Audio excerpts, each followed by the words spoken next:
They were on it. They were today or 3 or 4. No Democrat ever has a retreat. No, I'm None of them, not one Democrat has ever taken a day off, right? How long did this trip go?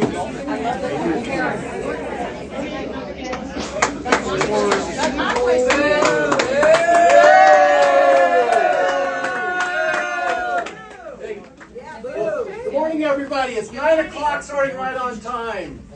I'm so honored that you all would come out and greet me on a Saturday morning here in beautiful Oakley, Kansas. I want to say thanks to a few people here. Amy in the Logan County Hospital. Amy, thank you for hosting this. We appreciate it.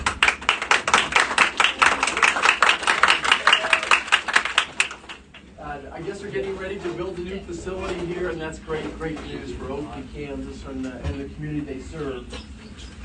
I want to recognize a few other people here. Your local state representative, Jim Minix, is here. Jim is in the back of the room. He said that if after we're done here, he will stick around for a little bit and answer a few questions. If you have questions, that's the state level as well. I've not seen Senator Rick Billinger here yet this morning, but Rick does a great job. Jim does a great job. And, you know, it truly is a labor of love. So we appreciate what they're doing as well. Always want to shout out to my local sheriff's officers, the local the city police as well, the highway patrol. My dad was a police officer for 25 years, so those folks are very, very near and dear to my heart as well. Can we have a little hand for the law enforcement officers? All right. I think I got through all the thank yous here. I'm gonna hand this off to you. No, I usually don't use any notes, but I had some things that were heavy on my heart today that I wanted to share as we got ready for this. If you got questions, if you want to write them down and hand them off to Abby down here. You got a pen? I'm sorry? We're going to hand these down to Abby this way, and Becca will take some this way. They'll try to filter through the duplicates as well. We don't get to speak. Let me just start with this. You know, usually every month I find something that I kind of focus on that's inspirational to me. And the one that I'm focused on right now, the quote I'm focused on, is that we have to be willing to doubt our own infallibility. That in a democracy, we have to be willing to doubt our own infallibility. And it's interesting that I looked up President Eisenhower, a big hero of mine, and what did he have to say about this? He said, this is quoting President Eisenhower, "May we always remember that no matter how certain we are that we're right, if we truly believe in democracy, we must be willing to admit that we may be wrong." And what it also reminded me, I give a tour on the Capitol when people come to visit, bigger groups as well.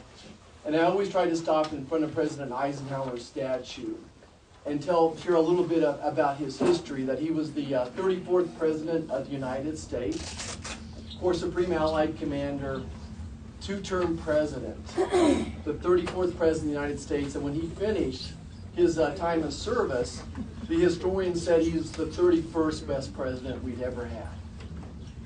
But today, those same historians think he's one of the top 5 presidents we've ever had. That it took years and decades for his decisions to come to fruition.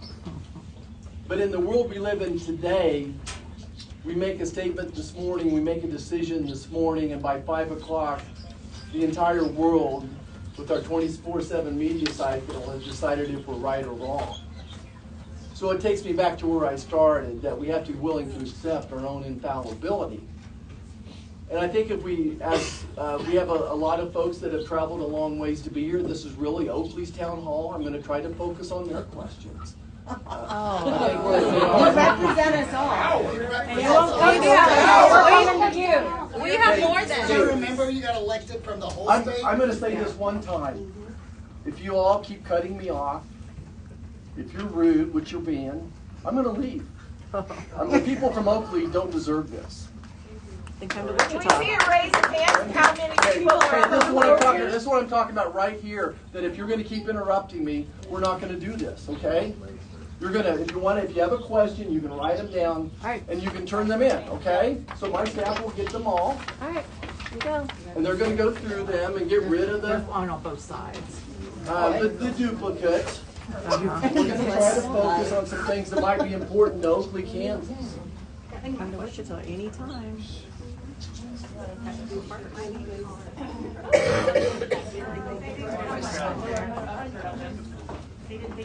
Mr. Rogers. We're not gonna do hold up your hand and shout. We're gonna write down your questions, we're gonna turn them in, and we're gonna have a sane conversation. If you're here to debate at me, if you're here to yell and scream, you came to the wrong place. I'm not gonna tolerate it. The people of Oakley, Kansas deserve better than that. Wow.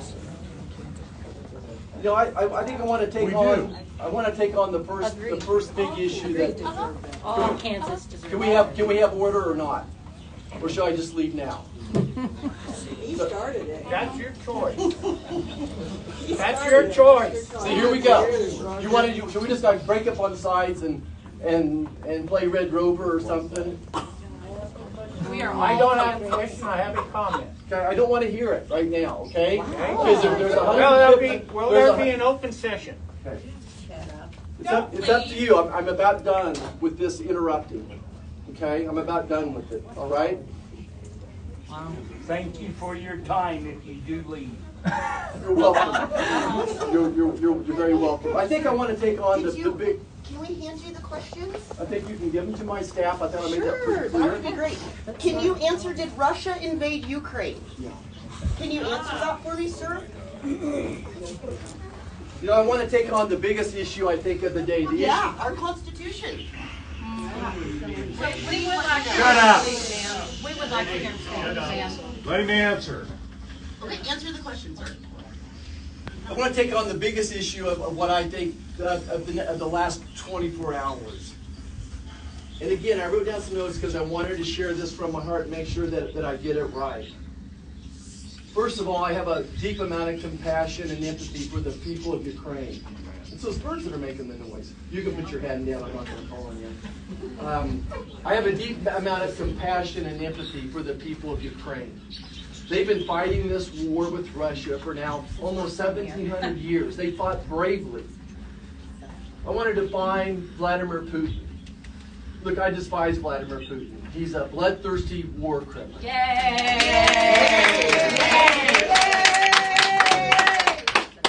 So this is what I'm trying to avoid is the cheering and the because they're going to come back and boo here in a second too. But I do appreciate the encouragement. Thank you.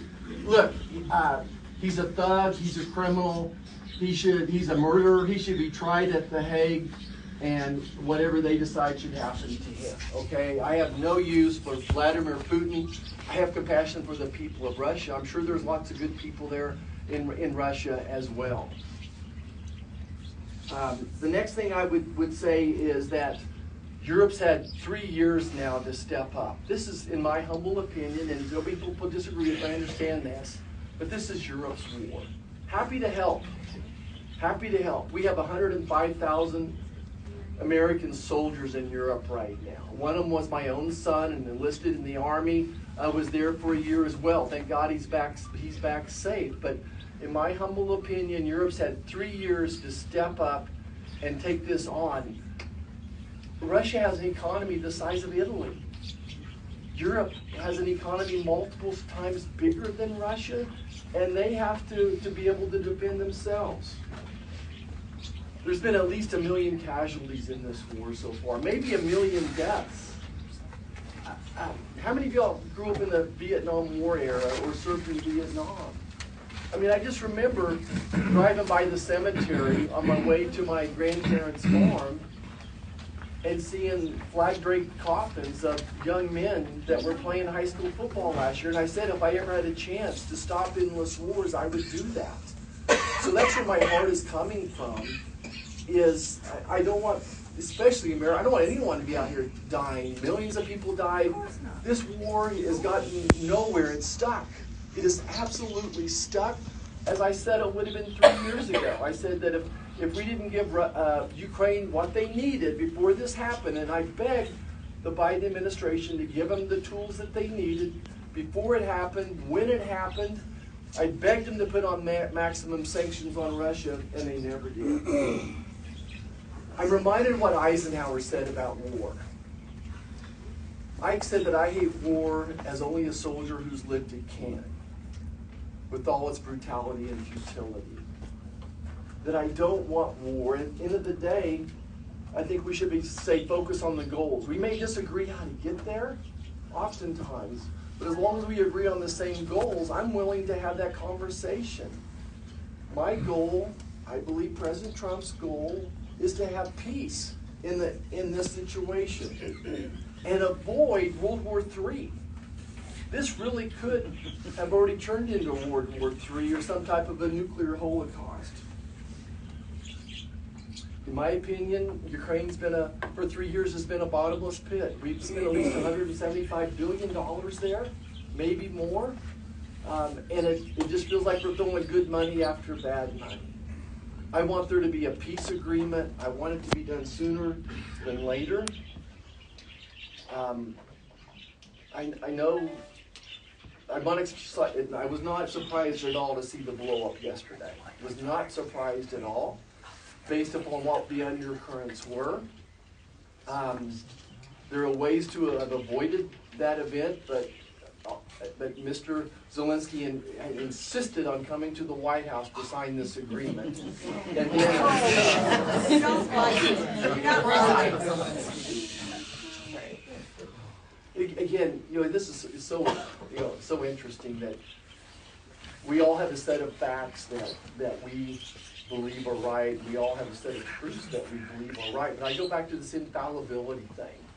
To think that you're not infallible, to think that only your facts are right, I think that's not what democracy's about.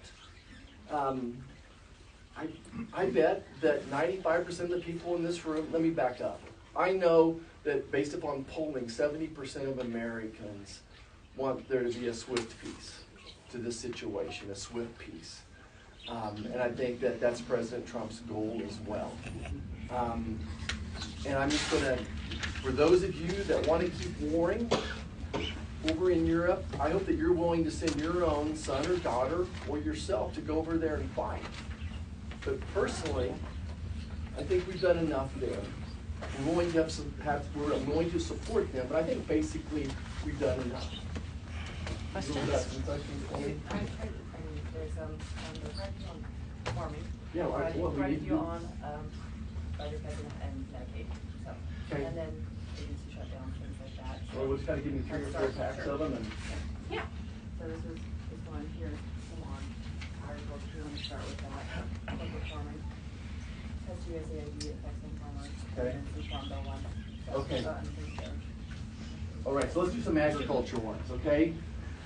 Agriculture still represents well over 20% of the Kansas economy, probably at least maybe 30%, and in a county like this, maybe 70 or 80%. As agriculture goes, so goes Kansas. I'm personally a 5th generation farm kid. Both of our families, on both sides of our family, over 100 years old, so this is very, very important to me. Trying to read this. President Trump says the American farmer is expendable. Is the American farmer something in favor of corporate farming? So actually that's not what President Trump says at all. I hear President Trump say that farmers and ranchers are heroes. And every time he sees me, he asks me, how are your farmers and ranchers doing? I think that in the long term, his goal is to protect rural America. He understands that 90% of rural America voted for him, and that he'll do everything possible to preserve it. Rural America is in a tough spot right now. People get upset about this Republican-Democrat divide, but I'm telling you the divide is tougher, I think, in rural versus urban America, fighting for the resources, the amount of money that this government is spending. Most of these counties have got about 50% of their population has decreased over the last 20 years. It's hard to maintain a hospital like this, to maintain the support of the municipalities, the water lines and the electric lines and the high-speed internet when the populations have been cut 50-70%. So I think that President Trump absolutely has the back of the American farmer and rancher. One of these questions is about the Farm Bill and USAID, the Farm Bill is a huge priority for me. I was disappointed we didn't get it done last year. But the challenge was that my friends across the aisle did not want to fund crop insurance. Crop insurance is the backbone of every farm bill. And I say that, farmers only get 5% of a farm bill. Farmers only benefit from 5% of the farm bill. Over 80% of it goes to food programs, nutrition programs. Since the last farm bill was written, we've seen nutrition program spending go from $60 billion to $180 billion. So we've tripled the nutrition programs for this country. Meanwhile, the farmers' inputs are record highs, record drop in net farm income as well. And what we asked for is a little bit of help in the crop insurance side of that, and I think we'll get it done. The next piece of contention is the Title I funding, and only my farmers in the room know what Title I funding is. It's the ARC programs, those types of things. They wanted to decrease the reference prices on wheat and milo. And for a Kansas farmer, we can't defeat reference prices. The last issue is conservation. I'm actually the chair of that subcommittee on conservation. And conservation is near and dear to my heart, but when Washington has too many rules and regulations about it, it doesn't become feasible. So for instance, they wanted farmers to have to check off everything on their conservation list, including cover crops, to get any conservation program funding. Well, guess what? Those types of cover crops don't work in the western third of the state because we don't have enough moisture to do that. So very committed to get it in Farm Bill done. The other 5% of the Farm Bill is rural development. So about 5% of that funding, we were at a place yesterday where a hospital was built with USDA funding as well. So all over the state, rural America is helped by the Farm Bill, high-speed internet. Now I bring up the issue of high-speed internet, and it takes about 2 seconds for someone to say, if I don't got good coverage, then I get that. But it's better today than it was 5 years ago. It's very expensive to get to the last mile. And just like roads and bridges, it's never done. There's always another road and bridge that you got to get to. Just agriculture is really, really important to me. It's really important to rural America. And that's really what the folks in Oakley would like to spend a lot of time talking about. Let me see if USAID. Let's talk about USAID for a second. Next to Medicaid, I've never seen a program with more waste, fraud, and abuse than USAID is. So the federal government has been spending at least $60 billion a year on foreign countries. At least $60 billion a year. What's wrong with on foreign countries? Well, the problem is, I'll take the Food for Peace program. So we were sending food over to these foreign countries, and corrupt governments and corrupt criminals and warlords were stealing it and then selling it again on the black markets. So just a very small fraction of that amount of money was getting to the people that we wanted it to go to. Is there proof in that? So food, Yeah, Kansas farmers, they need to have that grain. yeah, let me finish that. So let's talk about the Food for Peace program. Again, it's something near and dear to my heart. It was started, so you all are laughing, so this is your, the infallibility, the lack of humility that you all.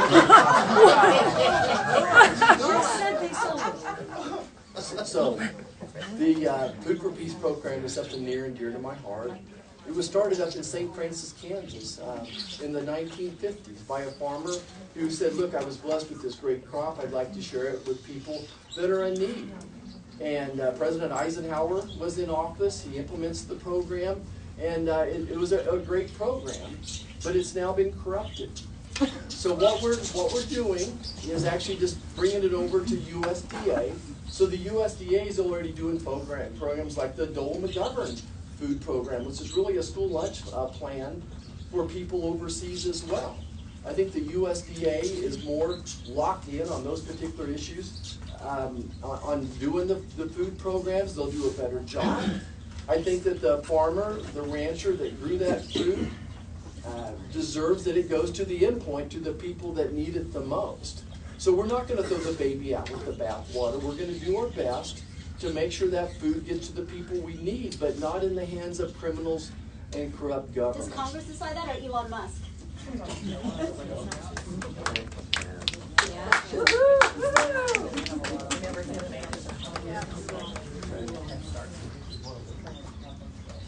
So he's answered one question? Yeah, he's answered one. Okay, so a quick thing on the weather, services. Again, I think that there's some opportunity to make the weather service more efficient. I've been pushing them for years that we need long-term weather predictions, not telling me that it's going to be sunshiny today. I know it's going to be shiny today for the most part as well. So it's an important one, and we're continuing to fight for actually to make a more precise funding on that as well. So that's the story on NOAA. Doge gun. Give me the Doge one. Okay, Doge. Multiple Doge guys, yes. Yeah, let's talk about Doge for a second. I think it's another point of controversy as well. I think again some data points are important for you all to know. So we're $36 trillion in debt. We're spending $1 trillion a year on interest. This year alone, the federal government's going to take in 5, but spend $7 trillion. We're going to take in 5, but spend 7. That's a difference of $2 trillion. This is unsustainable. So why are we giving huge Why are we giving tax cuts?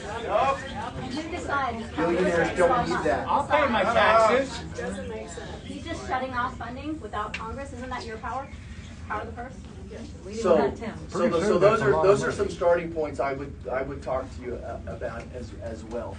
The next thing I would mention is that the federal government issued $250 billion of improper payments last year. That's not waste, fraud, or abuse, it's just incompetence. $250 billion of improper payments, most of those from Social Security and Medicare. How do you know that? Is that recent Elon Musk? Show us the audit. Where the firm that audited showed you this? Yeah. So that's from the Government Accounting Office. It was published. I get it. It was published long before there was a Doge or there was an Elon Musk even involved with this from the Government Accounting Office. So we'll post it on our website later today. But it's called the Government Accounting Office Report. Absolutely. Okay. I've got that in front of me as well. So that's but one example. I'm afraid that again programs like Medicaid, Medicare, Social Security, the Pentagon, the bigger numbers that they're writing, the more opportunity, fraud, waste, and abuse. And again, 70% of Americans want us to get rid of the waste, fraud, and abuse. 70% of Americans support doing this, and that we're saving. Like 70% of Americans want us to save the American taxpayer money and balance the budget. Tax billionaires. We all want that, but we don't want an unelected, non-civil servant person in charge of it. And our private. Well, I think if he goes through the process of vetting, everybody would be more okay with it. Yeah. So all the Doge employees have been vetted. They're employed. How do you know, Don? Can you tell us how? Can you tell us that process for vetting them? They go through the same process that every other federal government employee does. And they have even said He is an advisor to the president, just like Jill Biden was an advisor to the president. He's an advisor. The rest of those people are employees, and I know you're fed so much misinformation. right now.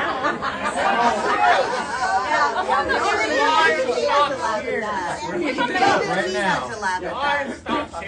Why do we give so much money to Musk? Why? Yes. Why? Sorry, you're gonna have to Okay. put it on the question. So we got a question about the veterans. Or one way, half or the other. So how do we make sure we're all on the same page? Is what I want to know. Like, because clearly half the people in the U.S. are brainwashed one way or the other way. So how do we get us all on the same page again? Because divided we stand, or divided we fall, united we stand. We have to come back together. We have to come back together. I know you don't like me, No, but with this group, you got to agree with them, and then we'll get no, along. Okay. no, sir. Hold No, on. sir. I don't agree with that. If we get down to these side arguments again, I'll just have to leave. I I don't apologize. want it to become personal. I apologize. Yeah, let's talk about the veterans. Yeah, let's talk about the veterans. What a good idea. Again, I just want you to know how important this is to me. Since the Civil War, someone from every generation of my family has served. My dad served, my brother served, I served. I mentioned my son is serving right now. I think at the federal level, what we've done over the last few years, I thought we were making some progress under President Trump, but we went backwards over the last 4 years. What I've seen happen is the veterans service, I call it customer satisfaction, has gone way down in the last 4 years. That the lines have become longer. So why are we cutting staff then at the? So it's becoming less efficient. There's just become a general malaise, if you would, in our veterans programs once again. In our level, we have given the veterans hundreds of billions of new dollars. Sometimes I feel like we're throwing good money after bad money, and it's not getting to where it needs to be, but we certainly have tried to fund those things. We've allowed patients, veterans, to get more care in their own home. But there's a lot that we haven't got accomplished. I'm very concerned about the veteran suicide rate. I'm concerned about the farmer suicide rate as well. I'm concerned about mental health across the country, the epidemic of mental health challenges that we have as well.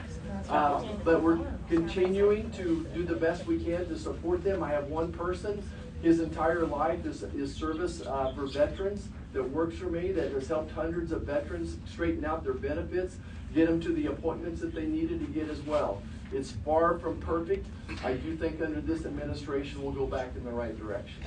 Unless they're trans. Laying off staff. Yes. Women. Exactly. 45% of federal workers are vets. How do you explain that when we are cutting all of these federal workers?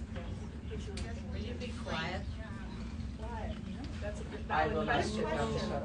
So there's some questions here about some of the federal programs: Head Start, Medicaid, SNAP, special education. Look, those are all great programs that I care about. Are they as efficient as they could be? I don't know. You know, what I love about Head Start is there's lots of local people involved with those, making sure that we're stretching those dollars, so I'll do my best to protect them. The SNAP programs, again, we've tripled the amount of spending on those food programs. Look, I think the best thing we could do for people is to help them get a job. And I think that if people have mental health problems, if they don't have the education, let's try to help those people get a job. There'll be people that need the SNAP program. I understand that. But does it need to be triple of what it was 5 years ago? That's the question, right? Special education, I get this question all the time. It's grossly underfunded because of the federal mandates. I wish I had a quick solution. Medicaid. Medicaid, 74 million Americans are on Medicaid right now. 74 million. Yeah, that's good. So I think it should be the question. What is that?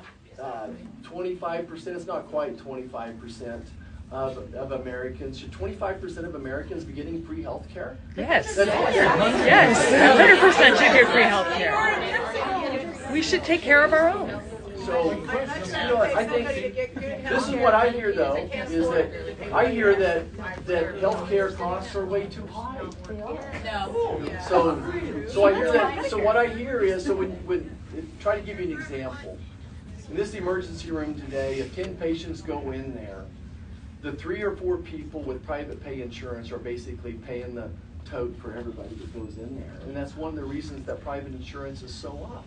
There are people that need the Medicaid, and let's protect it and save it for those that need it the most. So why are we But again, Medicaid has went up 50% in the last 5 years. We're going to soon be spending more on Medicaid than Medicare. We're approaching $1 trillion a year on Medicaid. I'm telling you, folks, that's unsustainable. So you can't take care of your people. You can't take care of your people, but you take care of the billionaires. So half of our children are on Medicaid. And I think that's the first ones we should protect. We should protect widows, seniors, children, absolutely. Those are the ones that we should protect the most. But I think there's just a lot of people out there that we should help get an education and help them to get a job and get off of Why are you that. cutting the Department of Education then? As well. Why do have jobs too, like I did? Yeah. Some folks ask me about making America healthy again and what that looks like. It's really interesting group. 60% of Americans have a chronic disease. 60% of Americans have a chronic disease. 20% of our children are on a prescription drug. 40% of our children are pre-diabetic. America has a chronic disease problem. And we can keep making new medicines. We can put everybody on Ozempic. But at the end of the day, we're still going to have lower ages when people are getting Alzheimer's and cancers and the litany of things because America is not healthy. This is something I've been trying to work with for 40 years as an obstetrician, having a diabetic clinic, seeing my diabetic clinic going from 2 patients a week to 12 patients a week in my years of practice. It's quite a challenge. And I saw women make the lifestyle changes they needed when they had a baby inside of them. But it's really hard to change lifestyles. But shutting down the hospital would be great. So the big challenge with Make America Healthy Again is the re-education and the reprioritizing. 70% of the calories we eat are from packaged foods. 70% of the calories we eat are from packaged foods, ultra processed. If you would. So do you want to have your own town hall? You can go outside and do it. You've interrupted me about 12 times. You've interrupted me about 12 times. I'm not being rude. I'm just asking you. You are. This is our ceremony. Tell us about measles. Okay, let me finish this one. I'm happy to talk about measles as well. But if you want to drive the healthcare costs down, if you want to save Medicare, if you want to make Medicaid that's more feasible, not increasing it by 50%, we do need to make America healthy again. And I don't know why anyone would be against that. I really don't. Why did you let RFK go through? Exactly. Yeah. Exactly. He's going to decimate the healthcare system. And measles. Okay, so I'm a big fan of Make America Healthy Again. I'm going to keep fighting for it. It's going to be a challenge, and there's no promises. But if you want me to save Medicare, Medicaid, bring the cost of your health insurance down, then we do need to make America healthy again. Measles, goodness, I saw 155 people with it recently, is what I saw was the number one. Young child died. 10 years. 9 states. Okay, and I spoke to the Biden administration about this 4 years ago. That if you have an open border, that if you have an open border, so you all have your facts, but I'm just encouraging you to listen to my facts for a second. Facts are Tell different. us what a fact is. I'm certainly giving you the facts as I see them, as your United States Senator, as a physician dedicated to the health of Kansans as well. As our civil servant, you work for us. So what I saw, I was elected by the people of Kansas by an overwhelming majority. But you represent us all. I do my best. Your money comes from Florida. You represent us all. I do my best. Whether you do your best or not, you represent every single one of us here. Yes, Yes, I do. And we want to convey that to you. I appreciate that. How many people are even willing to come up and do this, right? Think about that for a second. We will welcome you in Wichita if you want to come to Wichita. Okay. We love you in Over the Park. Thank you. So measles. So back to measles. What I saw when I went to one of my 3 visits to the border was I visited one of the clinics there. It was full of people with communicable diseases. I said then we'll have a tuberculosis outbreak. I'm much more worried about the tuberculosis outbreak in Overland Park, in Johnson County, Wyandotte County. It's probably mostly in Wyandotte County cut the right funding now. Then the measles. I encourage everybody to get their vaccines because the herd immunity is not going to work when there's 20 million illegal aliens in our country. Then why did you support an anti-vaxxer? Don't blame it on us. It's the Mennonites, it's the U.S. citizens that are doing it. Are you aware that many countries require vaccines and they'll actually hunt you down if you're not gotten the vaccine after birth? So Okay. probably those aren't the problem. So there's a question about tax cuts and who benefits. Okay, so 2017-18, the Trump tax cuts happened. It saved Americans $1,000 a month. Saved Kansans $1,000 a month. Okay, so that is a fact you cannot dispute. So certainly those tax cuts saving Kansans $1,000 a month is very helpful. That was on Which average. Kansas? So that was on average. Okay. Yeah. So if those are, We got a small one, but averages. this one, the rudest audiences I've ever had. Well, we're your constituency. We're the people you represent, so represent us. Dr. Marshall, you've not been in a 5th grade trade classroom lately. You're not from Western Kansas. This is. Guaranteed. Oh, I am. Oh, sir, I am. Yes, sir. Okay, one. Western Kansas represents. Let me speak for just a minute. I'm gonna piss everybody off in this room, but that's my job. First of all, I want to thank you for coming out here. It takes a lot of guts. To serve your people? I do appreciate that. And to do your job, I would not want it. I wouldn't, and I don't think anybody else in this room would really want it. I want it. I disagree. I disagree with very much of what you've said. But I'm a dying breed. I'm a conservative Democrat. Woohoo! Don't find very many of us left. But there is very, very much the things that they're wanting to do, cut the fraud and waste in government. I believe that those are very laudable things to do, and I fully support that. But I think that the way that we are going about it is so wrong, because there are unintended consequences. We don't know what we don't know. So I would beg of you, as an American, you talked about being, I think, a fifth generation farmer. My family came to the United States back in the 1600s. We were told that we were, growing up, told that we came over as a landed gentry. We came to find out we were really indentured servants. So we worked our way from the bottom up, and we have fought in every war that the United States has had since before there was a country. I support the veterans. But what you're doing right now, what the government is doing right now, as far as cutting out those jobs, a huge percentage of those people, and I know you care about the veterans, are veterans. And that is a damn shame. That is a shame. I'm not a Democrat, but I'm not All right. Well, I yielded to one of my elders, and I appreciate his comments. I think it's a great.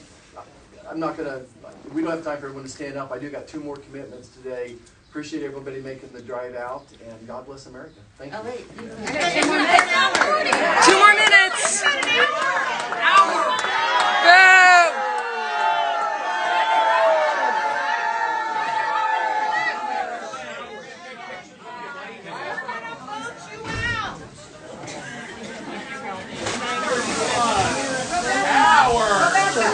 What a damn coward. Vote.